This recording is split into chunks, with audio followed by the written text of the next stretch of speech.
apa yang menjadi tugas pokok sebagai warga Muhammadiyah. Jujur Pak, teman-teman yang sekarang elek-elek Muhammad di Salafi itu, ketika saya tanya, kalau you memang sudah bosan dengan Muhammadiyah, ada berapa halaman dan berapa bab HPT, ternyata belum tahu. Berarti Anda termasuk orang yang gagal dalam bermuhammadiyah. Anda dulu di Muhammadiyah semangat itu karena mohon maaf lagi puber di Muhammadiyah, dan saat ini pubertas Anda diluapkan syahwat puber itu di Salafi. Saya khawatir Salafi itu ada nggak paham, jangan-jangan Salafi itu salah pikir atau salah paham.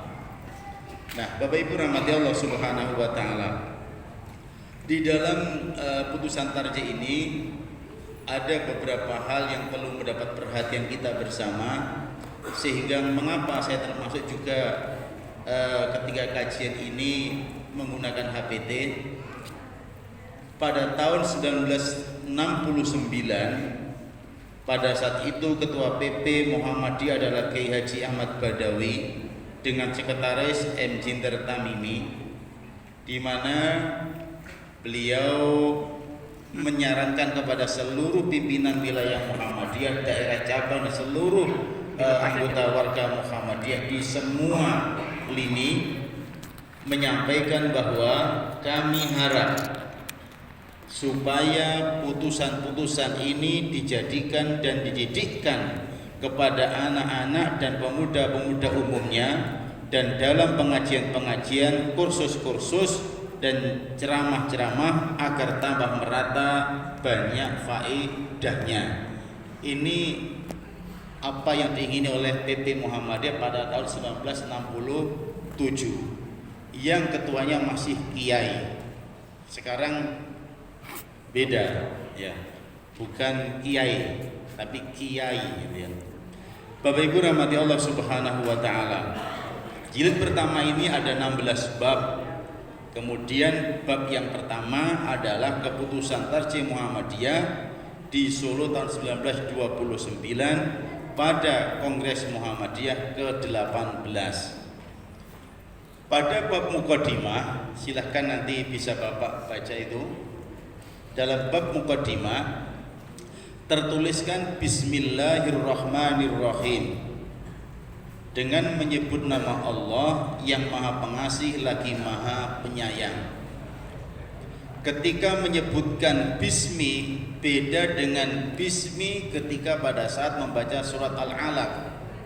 Iqra bismi rabbikal ladzi khalaq. Bismanya itu setelah ba ada alifnya.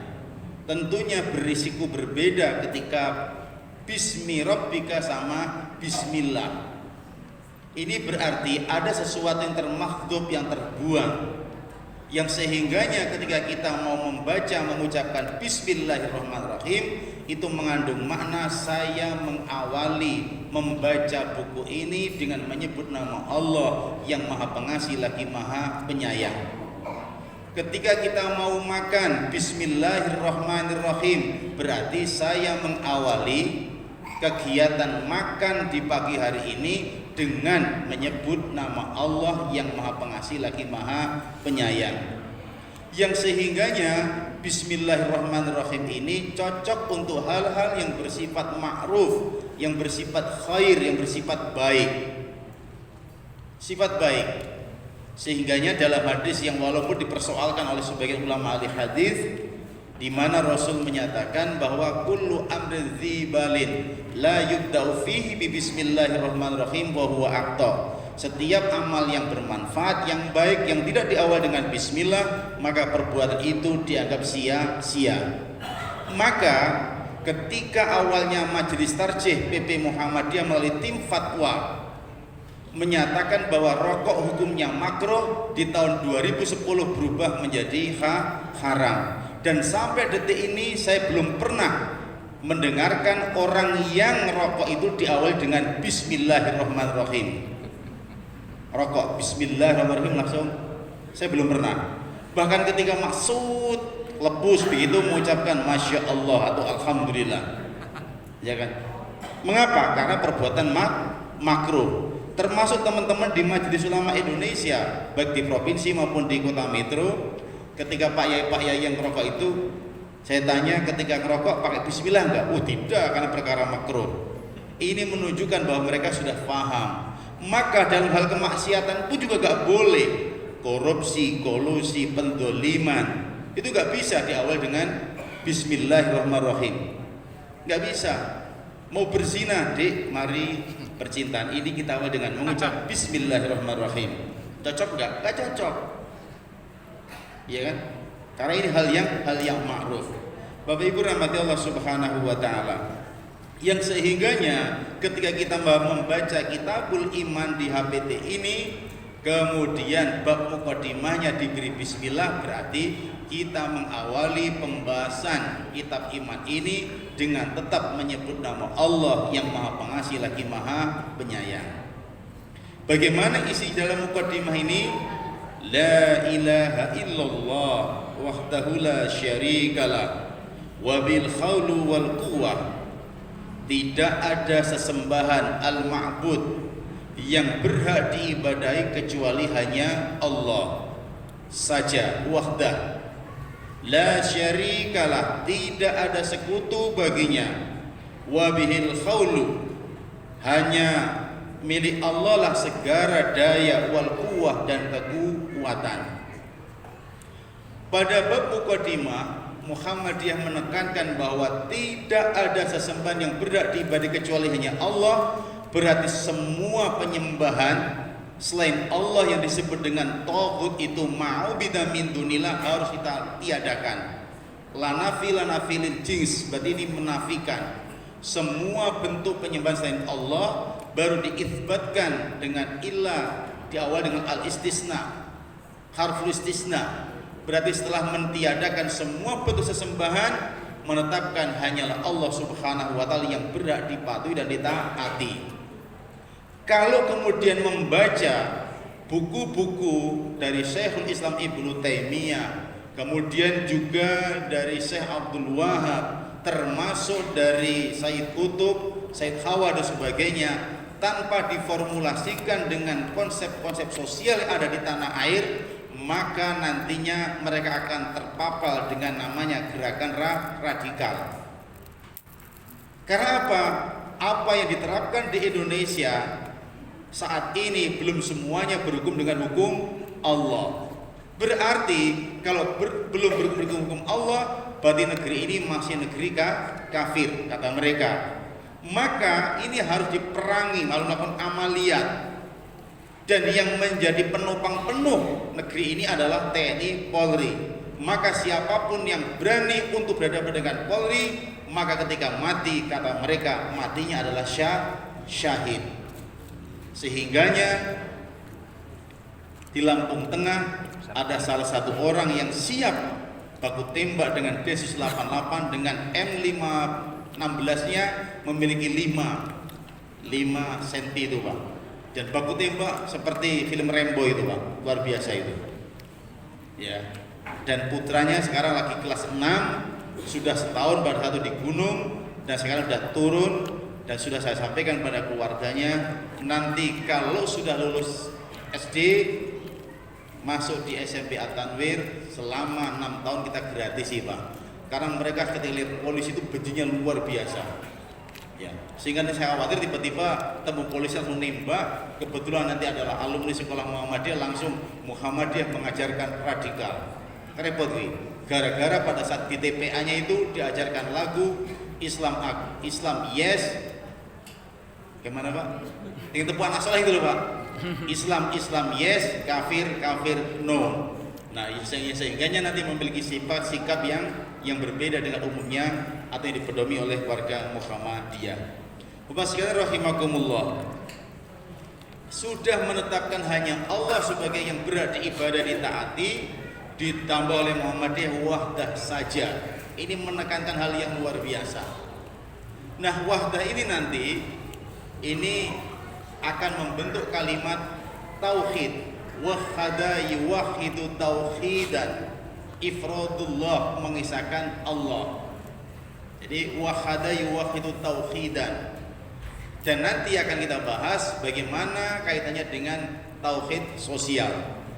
La syarikalah, tidak ada sekutu baginya, tidak ada tandingan-tandingan, tidak ada niddan ya selain Allah Subhanahu wa taala. Maka wabil khawlu wal quwwah, segala daya dan kekuatan hanyalah milik Allah Subhanahu wa taala. Yang sehingganya kalau sudah datangnya dari Allah maka sumbernya adalah keyakinan. Yang kemudian Bapak Ibu rahimakumullah, di Muhammadiyah tidak ada istilah tenaga dalam.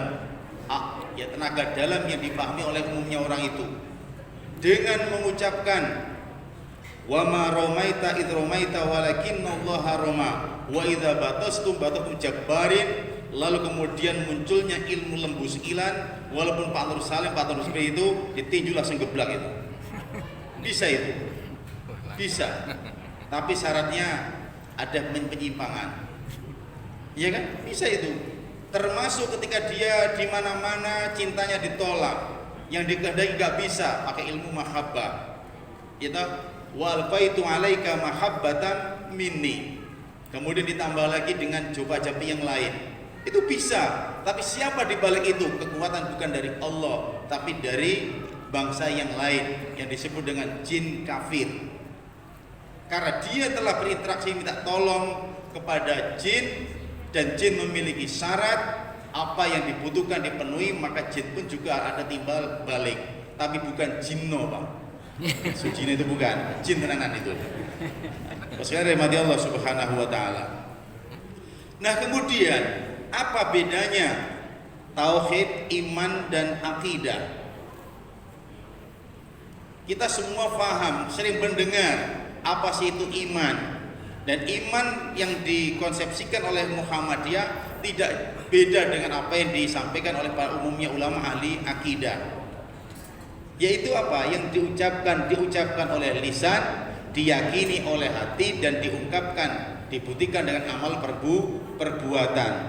Tapi kalau akidah itu adalah sebuah ikatan yang tidak ada keraguan terkait dengan keyakinannya itu, maka berarti akidah itu wilayah hati. Sementara iman itu hati, ucapan dan perbuatan.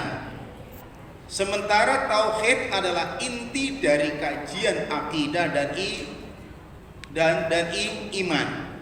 Maka ketika seseorang tauhidnya itu sudah mantap, maka tidak ada keraguan sedikit pun dalam beberapa bahkan banyak hal. Umpamanya kita mengembangkan amal usaha Muhammadiyah, tidak ada keraguan. Tidak ada keraguan nanti jadi atau tidak. Karena apa? Diyakini betul bahwa dengan kita memiliki konsep sebagai produk akal, diyakini oleh hati sebagai konsekuensi kita beriman, lalu kemudian kita berani untuk action sebagai risiko dari keyakinan dan konsep yang kita berikan tadi itu, maka kita tidak boleh untuk ragu. Tidak boleh untuk ragu. Yang sehingganya nanti ada pertanyaan lagi, mengapa sampai-sampai Muhammadiyah dalam lambangnya itu ada dua kalimat syahadat, asyhadu alla ilaha illallah. Yang syahadat itu maknanya tidak hanya sekedar saya menyatakan, tetapi di situ memberikan makna al-qasam wal wa'du, sumpah dan janji, yang sehingganya saya berjanji, saya menyatakan, saya bersumpah bahwa tidak ada sesembahan yang berhak diibadahi kecuali hanya Allah. Berarti risikonya itu cukup luar biasa beratnya, yang sehingganya pada saat kita mau ijab kabul oleh Pak petugas pencatat pernikahan, kita disuruh untuk bersyahadat walaupun itu bukan bagian dari rukun dan syarat nikah, tapi harapannya biar ada hubungan transenden yang baik dengan Sang Maha Pencipta yang memberi pasangan hidup. Tapi gak sedikit dalam mengucapkan itu banyak yang keliru, karena di situ mengandung sebuah resiko. Yang sehingganya kalau orang mengucapkan ini paham, terutama warga Muhammadiyah yang kadang nempel di baju, nempel di mana-mana begitu, itu akan melahirkan sikap yang luar biasa. Sampai-sampai kita pernah bertanya, mengapa rukun Islam yang pertama itu syahadat? Oh, ternyata syahadat yang cantolan induknya sebagai induk tauhid adalah la ilaha illallah Muhammadur Rasulullah sebagai syahadat Rasul itu ternyata ada urgensinya cukup luar biasa. Di antaranya satu sebagai khola suatu ta'alimil Islam, intisari dari ajaran Islam. Maka orang yang gagal dalam berakidah, gagal dalam beriman, dan gagal dalam bertauhid itu risikonya cukup berat sekali. Yang sehingganya sampai saat ini Bapak sekalian, saya pribadi belum pernah masuk rumah sakit Mardiwaluyo, walaupun itu saya hanya mengunjungi rumah sakit. Jamaah pimpinan Muhammadiyah minta untuk didoakan, saya tidak mau. Sebagai bentuk resiko konsekuensi saya untuk menyatakan la ilaha illallah, apalagi Advent Immanuel. Dan saya malu kepada Allah karena kita pada saat dulu di pleno PDM Kota Metro salah satu produknya adalah membuat rumah sakit Muhammadiyah. Lah nanti tiba-tiba kita masuk ada lambang salib, lalu terekam dalam hati dan pikiran kita, tidak sempat mengucapkan kalimat tauhid la ilaha illallah, tiba-tiba kita meninggal dunia. Maka kenalah hadis Nabi, man mata wa huwa yad'u min dunillahi niddan dakhalan nar. Barang siapa yang meninggal dunia lalu sengaja mengucapkan selain nama Allah, maka dia masuk neraka. Apalagi nanti masuk ruang ICU, di situ dalam beberapa hadis Nabi sebagaimana dalam kitab Ar-Ruhnya Ibnu Qayyim, ketika kita dalam kondisi sakaratul maut, di sebelah kanan kita ada setan yang menyerupai ayah kita, dan sebelah kiri ada seorang ibu, setan yang menyerupai ibu kita. Semuanya mengajak untuk beragama berbeda dengan keyakinan kita. Satu mengajak Yahudi, satu mengajak Nasrani. Kalau kemudian seperti itu lalu tidak ada bina rohani untuk menuntun kalimat la ilaha illallah, naudzubillah min dzalik, maka jangan sampai kita bermimpi berkeinginan untuk bisa meninggal dunia di rumah sakit non muslim. Maka tentunya bagi kita semuanya, bagi mantan belum punya rumah sakit ya? Belum. Insyaallah bentar lagi. Sebentar lagi. Izinlah. Izin. Nama Dioke, kota yang rumah sakit. Insyaallah. Itu periode ini 2022-2027, walaupun mungkin bukan menjadi program, tetapi ini adalah hajat bersama kudu duwe rumah sakit Pak. Iya kan, minimal klinik dulu lah. Iya, nggak apa-apa. Nah, tapi berahmati Allah Subhanahu Wa Taala. Nah kemudian organisasi syahadat tauhid yang merupakan kalimat yang menempel atau dicantumkan dalam lambang Muhammadiyah itu, urgensi yang kedua adalah sebagai asasul inqilabul ummah, sebagai dasar-dasar perubahan umat secara total. Artinya apa? Kalau akidahnya berubah, dulunya ahli syirik menjadi ahli tauhid, dulunya ahli bid'ah menjadi ahli sunnah, yang dulunya ahli maksiat menjadi ahli taat, maka tentunya dia harus berubah menjadi tokoh perubahan yang di tengah-tengah masyarakat nanti tidak hanya sekedar sebagai muharrab, orang yang digerakkan, tetapi sebagai muharrik, orang yang menggerakkan. Kalau sebagai penggerak, maka wajarlah Muhammadiyah disebut sebagai pergerakan. Kalau tidak bergerak berarti namanya bukan pergerakan, tetapi apa Pak? Pendiaman. Iya kan? Lah non muslim sudah seperti itu, kita gak bergerak kan, berarti ada persoalan. Tapi rahmati Allah Subhanahu Wa Taala, yang ini juga kita sampaikan kepada anak-anak muda. Coba kita lihat sekarang, non muslim itu dalam masalah tauhid saya kira berbeda dengan kita. Tapi persoalan Rabbana atina fid dunya hasanah, non muslim tidak banyak berdoa. Kita ini setiap apa saja berdoa Rabbana atina fid dunya hasanah. Setelah sholat Rabbana atina, Jumatan, Idul Adha, Idul Fitri ada Rabbana atina, pernikahan, kelahiran, apalagi Pak, syukuran, semua ada Rabbana atina. Tetapi kalau non muslim saya kira tidak banyak berdoa, ingat kepada Sang Kuasa, tapi bagaimana action yang sehingganya kalau kita saksikan bersama, berarti Kalau orang itu akidahnya mantap, sebenarnya yang menguasai semua sektor kehidupan adalah kaum muslimin. Tetapi anak-anak muda saat ini coba lihat, tiap pagi, siang, sore, malam hanya jagongan santai di karaokean, di kulineran, HP-an, habis waktunya. Sampai-sampai kita sampaikan, siapa yang menguasai nanas di Lampung? Ya, bahasa enaknya non muslim, bahasa agamanya kafir. Yang menguasai tebu non muslim, pisang non muslim, apalagi Pak? Nanas cuma non muslim, pisang, singkong, semua non muslim. Masuk kopi juga non muslim, suku cadang mobil dan motor. Lalu kita bagian apa kira-kira? Bagian doa, iya kan? Berarti itu gak menggerakkan. Paling-paling nanti ketika ada kebijakan sedikit langsung, ya kan? Dia mengatakan Allahu Akbar, tapi di mana pengaruh kepada kehidupan sosial? Ini sudah mulai masuk kepada tauhid sosial. Tapi rahmati Allah Subhanahu wa taala. Maka dari itu bagi kita ketika memahami muqaddimah di Kitabul Iman, lambang Muhammadiyah, maka itu adalah akan menggerakkan kita bersama dan ada keberanian untuk action. Kalau kemudian kita nggak ada keberanian, saya khawatir ada persoalan. Dan karena tauhid itu juga berasal dari kata wahada yuwahhidu tauhidan atau wahada saja, maka nanti juga menyebutkan akan membentuk kalimat di situ menyatukan. Maknanya tidak hanya ifradullah tapi menyatukan.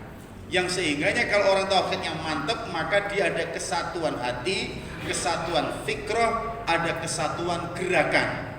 Kalau di Muhammadiyah sudah ada kesatuan hati, kesatuan fikrah, kesatuan gerakan, maka yang muncul adalah ngeroso bareng, mikir bareng, kerja bareng, yang nantinya itu akan bisa berpengaruh kepada kesejahteraan dan kesuksesan bareng, disejahtera bareng, tapi tidak harus mati bareng, ya kan? Karena kematian itu urusan Allah Subhanahu wa taala, tapi biasanya urutannya yang tua-tua dulu. Dan ciri tua itu diantaranya dicirikan dengan munculnya uban. Ya. Nah, yang korban dulu ya. Kalau saya tahun 77, alhamdulillah belum banyak muncul uban. Nah, para ustazah muda itu pernah bertanya, "Ustaz, kok Pak itu lebih muda 8 tahun, saya lihat kok ubannya udah penuh, Ustaz kok belum?" Jawaban saya, karena saya sering mandi. Lah itu Pak Ustaz itu keseringan, maka jumlah anaknya lebih banyak daripada saya. Saya 4, dia tanya 6. Ya kan? Ya kan sebutkan namanya, keseringan. Tapi rahmati Allah Subhanahu wa taala. Kembali bahwa tauhid kalau dibahasakan oleh Muhammadiyah, pembagiannya itu ada. Kalau di Muhammadiyah itu ada tauhid uluhiyah, tauhid rububiyah, dan tauhid mulkiyah. Mengisahkan Allah bahwa Allah satu-satunya zat yang berhak diibadahi. Rububiyah satu-satunya zat yang harus kita isahkan dalam hal Allah sebagai pencipta, pemberi rezeki, pengatur semua dunia, bahwa kemudian mulkiyah sebagai penguasa di dunia. Sementara di teman-teman yang lain melalui beberapa kitab mereka itu ada asma wa sifat. Terserah pembagiannya seperti apa, yang penting kita tetap semuanya harus mengisahkan Allah Subhanahu wa taala dalam semua hal. Hanya nanti tauhid itu tidak hanya dimensinya transenden, tidak hanya transenden urusan hablum minallah saja, tetapi di situ harus bagaimana ada urusan kaitan dengan sosial. Dan inilah yang kemudian oleh Profesor Dr. Amin Rais pada saat beliau melihat kondisi real di tanah air sebelum melakukan gerakan reformasi tahun 1998, beliau akhirnya menulis sebuah buku yang saat ini saya kira masih monumental itu. Tapi bukunya tak cari-cari hilang. Saya dulu punya buku Amin Rais banyak, Pak. Tak cari-cari di perusahaan nggak ketemu. tauhid sosial. Artinya apa? Bahwa kalau orang itu kemudian mentauhidkan Allah dalam semua hal, tentunya urusan-urusan yang lain juga ketika orang sudah tidak lagi mampu mengimplementasikan nilai-nilai tauhid dalam kehidupan sosial, berarti ada persoalan seperti kriminalisasi, kemiskinan, kebodohan, kediktatoran dan sebagainya. Kalau tidak ada seperti itu bermasalah. Maka saya sepakat ketika ada kalimat bahwa warga Muhammadiyah saat ini hendaknya dalam urusan politik pun juga harus banyak, ya saat ini saatnya lah saya kira. Tahun 2024 itu warga Muhammadiyah tidak boleh kemudian tidak mendukung warga Muhammadiyah. Persoalan partainya mana, monggo lah kalau saya, ya kan, monggo lah, itu pribadi masing-masing. Sampai ada kalimat fangtashiru fil ahzab. Setelah kau mengibadah kepada Allah, mentauhidkan Allah melalui sholat, maka sekarang bertebarlah kalian ke muka bumi di berbagai partai yang ada. Persoalan wadkhuluha min abwabil mutafarriqah, persoalan cara masuknya itu berbeda-beda sesuai dengan karakter partai masing-masing. Yang penting di sana jangan sampai kita ini malah misi partai dipaksakan kepada misi Muhammadiyah. Tentunya yang benar adalah bagaimana misi Muhammadiyah masuk pada misi partai. Ini tentunya nanti akan ketemu di meja yang sama, di forum yang sama, walaupun mungkin benderanya berbeda-beda. Persoalan Farosin Mabes itu sudah selesai lah, itu urusan anak muda itu, ya kan? Udah urusan anak muda udah. Dan kami sudah klarifikasi, ternyata ada faktor internal sebenarnya itu. Gitu. Sama-sama bintang 9, yang satu A, satu B itu aja. Ya, itu pengaruh ataupun akibat daripada saat musyawarah daerah mereka itu. Saya sudah klarifikasi dan teman-teman kita semuanya maklum itu. Maka dalam satu forum sampai ini karena lawan politiknya itu, Pak. Nah, wassalam rahmati Allah Subhanahu wa taala. Nah, maka dari itu ketika orang itu tauhidnya mantap, maka kepedulian sosial pun juga muncul. Sosial itu kan perkara muamalah. Muamalah itu ada persoalan ekonomi, sosial, politik. Tapi Pak Amir Rais, gitu, sosial yang dimaksud sebagaimana kami sebut tadi itu. Maka ketika orang itu mentauhidkan Allah, maka dia tidak takut ketika ada orang yang terzalimi, memperjuangkan kemiskinan, bagaimana supaya tidak istiqomah dalam kemiskinan, ya kan? Kan begitu. Karena mohon maaf, sekarang di Indonesia ini gampang sekali berubah. Mengapa sekarang kita ini gampang seperti husaun ka husaisel, bagian buih di lautan, jumlahnya banyak. Karena persoalannya diantaranya miskin, sudah miskin iman, miskin ilmu, miskin materi, akhirnya miskin semuanya. Akhirnya mudah ya diombang-ambingkan, mudah dia sebagai mukharab mudah digerakkan. Maka pas Rasul ditanya, ya Rasul, apakah jumlah kita itu jumlahnya sedikit? Amkillatum bainan nas, kok kita ini jadi perebutan, jadi mangsa non muslim? Enggak, karena Anda pada saat itu lagi dalam posisi huzan ka huzai sail, tidak memiliki prinsip, mudah digoyahkan oleh kekuatan lain. Apa penyebabnya? Karena punya penyakit namanya hubbud dunya wa karahiyatul maut, cinta dunia dan takut mati. Kalau tidak ikut membackup, tidak ikut membeo, kita takut tidak bisa makan, ya kan? Sekarang kenyataannya beberapa warga kita, saya nggak sebutkan yang muda atau yang tua, tidak sedikit yang seperti itu. Dan inilah yang kemudian akan membahayakan perjuangan umat Islam, tidak hanya perjuangan Muhammadiyah, tapi perjuangan umat Islam.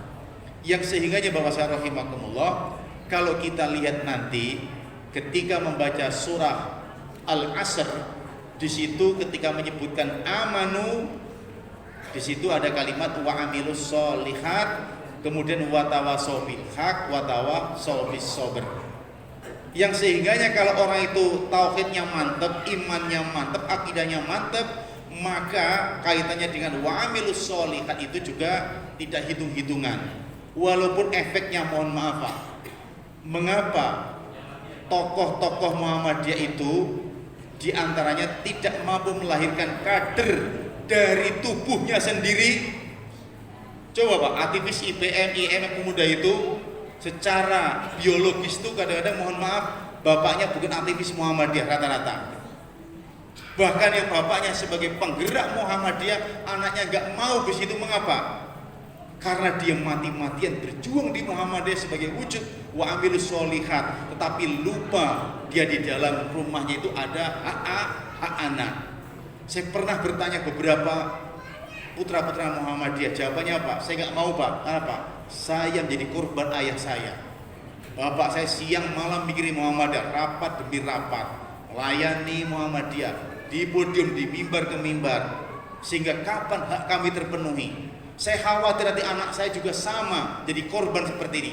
Maka lebih baik saya tidak mau aktif di Muhammadiyah, tapi tetap jiwa saya, darah saya dalam Muhammadiyah. Sekiranya Muhammadiyah minta bantuan saya samina wa atona. Tapi kalau waktu saya habis untuk Muhammadiyah, saya kayaknya tidak mau. Apakah benar seperti ini, Pak? Ada. Ya. Itu namanya Pak, kalau bagi saya orang yang kuber di Muhammadiyah begitu Pak. Itu namanya kuber, sehingga melupakan kewajiban kepada istri dan anak-anaknya. Kalau bicara mohon maaf mamanya, mengapa saya aktif di Muhammadiyah? Ini istri saya yang kedua. Jadi Muhammadiyah itu walaupun secara biologis tidak poligami, ternyata Muhammadiyah para pimpinan juga berpoligami. Istri pertama di rumah, istri yang kedua Muhammadiyah. Ibu-ibu juga sama, walaupun nggak poliandri, praktiknya poliandri, ya kan? Karena sewaktu-waktunya untuk istri yang kedua namanya suami yang kedua namanya Aisyah. Tapi kalau kita profesional insya Allah aman. Bapak Ibu nanti Allah Subhanahu Wa Taala. Intinya bahwa kajian tauhid sosial itu hakikatnya masih sangat menarik. Saat ini kita dihadapkan dengan berbagai tantangan kehidupan, urusan politik, sosial, ekonomi, berbagai kebijakan, semua aspek kehidupan ini kita tidak boleh lengah, hanya asik kita dengan Allah Subhanahu wa Ta'ala. Yang sehingganya nanti ketika ternyata ada sesuatu yang menimpa pada dirinya, pada umat Islam, kita kaget. Yang sehingganya kalau kita melihat prinsip ibadah sebagai perwujudan tauhid uluhiyah, di Muhammadiyah itu ada namanya konsepsi at-tawazun, keseimbangan. Imbang antara hablum minallah, hablum minan nas. Walaupun bahasa Al-Qur'an wala tansa nasibaka minad dunya. Ada keseimbangan. Maka ketika kita melihat bagaimana konsep Al-Ma'un, pada saat itu orang hanya asik dengan zikirnya la ilaha illallah beribu-ribu kali, tetapi dia tidak mampu memaknai apa la ilaha illallah sampai at-tamayul atau bitamayil, melenggak-lenggakkan badan. La ilaha illallah, la ilaha illallah. Seharusnya itu adalah memberikan pengertian bahwa ketika la ilaha illallah, jika dia ingat di sebelah kanan itu ada anak istri juga memiliki hak. Ketika ke kiri di sana ada juga hak tetangga, hak masyarakat, hak berbangsa dan bernegara. Tetapi pada saat itu terjadi kebekuan, maka akhirnya sang pencerah Ahmad Dahlan bagaimana mengimplementasikan tauhid yang sifatnya transenden itu dalam wujud kesalehan sosial, yaitu memberi makan fakir miskin, menyelamatkan anak-anak terlantar dan sebagainya. Dan saat ini Muhammadiyah tidak hanya sekedar anak terlantar, tapi orang-orang yang kurang cerdas dicerdaskan. Hanya nanti kalau orang bertanya, buktinya para koruptor itu 50% lebih dari pendidikan. Jangan-jangan Muhammadiyah juga ikut menyumbangkan. Wallahu a'lam bishawab. Ya jelas tugas Muhammadiyah sebagai ciri khusus ada namanya isbubah, sudah diberikan semaksimal mungkin. Pada saat itu mereka imannya aman, tapi ketika mereka sudah di tengah-tengah masyarakat, jarang berinteraksi dengan warga Muhammadiyah, lalu kemudian mereka terjadi perubahan sikap dan perilaku, itu di luar kontrol Muhammadiyah. Saya kira demikian diskusi atau pengantar diskusi pada pagi hari ini.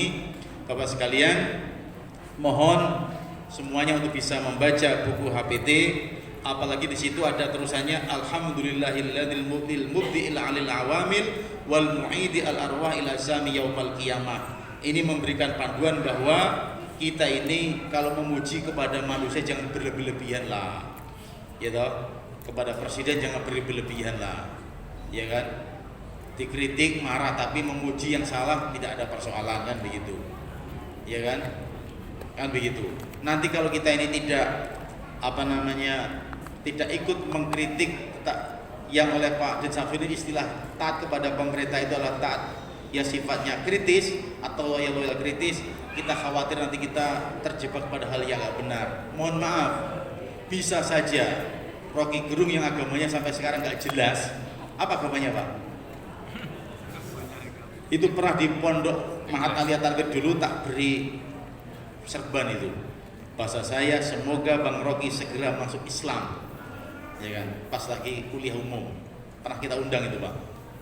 Nah kemudian beliau kayaknya memahami surat Al-A'raf 179. Walaqad dzara'na li jahannama katsiran minal jinni wal ins lahum qulubun la yafqahuna biha wa lahum adhanun la yasmi'una biha wa lahum aynun yubsiruna biha ulaika kal an'am bal hum adall wa ulaika humul ghafilun. Sungguh kebanyakan isi neraka jahanam itu dari bangsa jin dan manusia yang diberi hati nggak digunakan untuk memahami kondisi real di tengah-tengah masyarakat, punya telinga, punya mata nggak digunakan untuk mendengar bisikan-bisikan yang baik, gitu. Kemudian punya mata nggak digunakan untuk melihat realitas kehidupan masyarakat dalam berbangsa dan bernegara. Ulaika kal an'am, mereka seperti binatang ternak itu. Balhum adol, bahkan lebih hina dari binatang ternak. Binatang ternak itu apa, Pak? Sapi, kambing, kerbau, ternak. Kalau kemudian bukan binatang ternak, namanya tupai. Tupai itu bahasa Jawanya bajing. Begitu kan? Diakhiri dengan an, akhirnya mungkin mau perterjemahannya. Wallahu a'lam bishawab. Ya kan? Baik, rahmati Allah Subhanahu wa taala. Dan karena kita ini nanti akan kembali ruh kita, berarti kita ada kehidupan lagi sebagai wujud daripada tauhid kita, maka tentunya mumpung kita masih hidup, kita banyak berbuat kebaikan. Karena inilah nanti akan menjadi hujah kita di hadapan Allah Subhanahu wa taala. Berupa jihad, tapi bukan berarti perang. Dan jihad yang paling berat adalah menyampaikan kalimatul haq inda sultanil jair, menyampaikan kebenaran di hadapan para pemimpin yang menyimpang. Nah, kemudian di sini wassalatu wassalamu ala sayyidina Muhammadin khatamin nabiyyin wa afdhalil mursalin wa ala alihi ajmain. Sampai situ saja. Di situ ada kalimat bahwa wassalatu wassalamu ala sayyidina Muhammadin. Ini menunjukkan bahwa Muhammadiyah dalam membaca sholawat diperkenankan membaca sayyidina. Salatu wassalamu ala sayyidina wa maulana wa habibina wa syafi'ina Muhammad.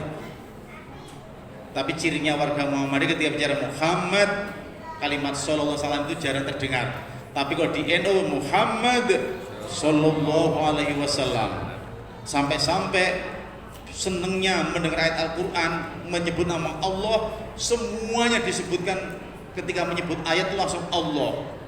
Ketika ada ustadz yang menyatakan ara'aital ladzi yukadzibu biddin, Allah, tahukah kamu siapakah orang-orang yang mendustakan agama Allah?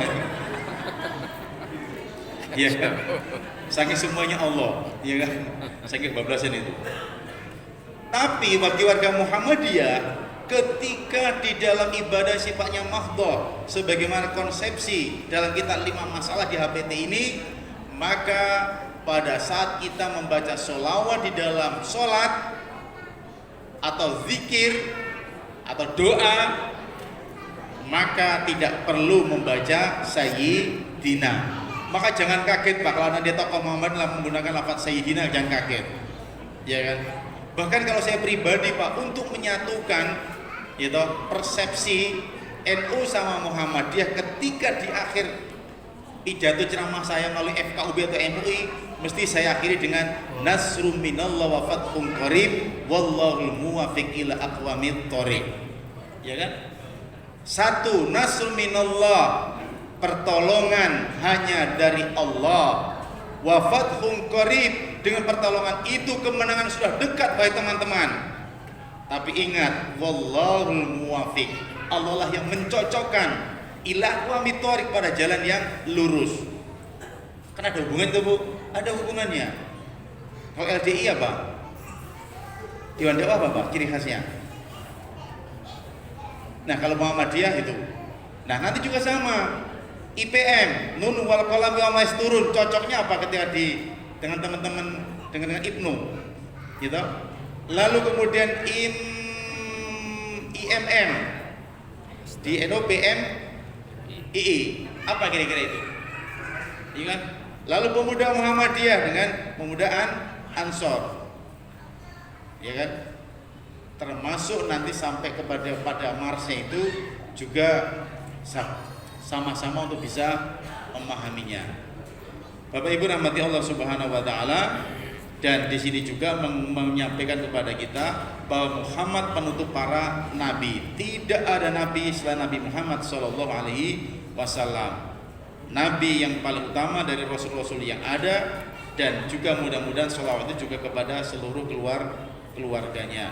Maka siapapun yang menyatakan ada nabi setelah Muhammad, maka dia kafir adanya, sebagaimana dalam beberapa masalah di putusan tarjih Muhammadiyah. Maka Bapak sekalian, mudah-mudahan la ilaha illallah ini sebagai kalimat yang terus kita pegangi, kita pertahankan, kita perjuangkan, karena kita hidup sebenarnya tidak lepas pada fi dzilali la ilaha illallah.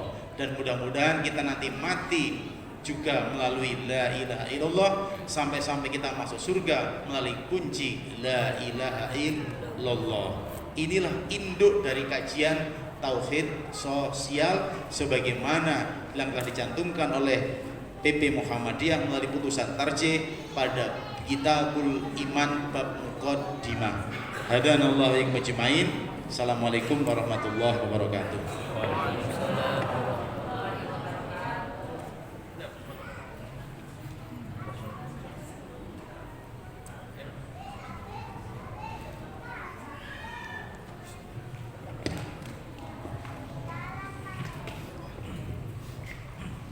Ya, jazakumullah khairan Ustazana Fadil. Baik, kita langsung ke sesi tanya jawab. Mengingat permasalahan waktu dibatasi hanya 5 soal jawab. Ya, kami persilahkan jika ada pertanyaan Bapak Ibu sekalian. Ya.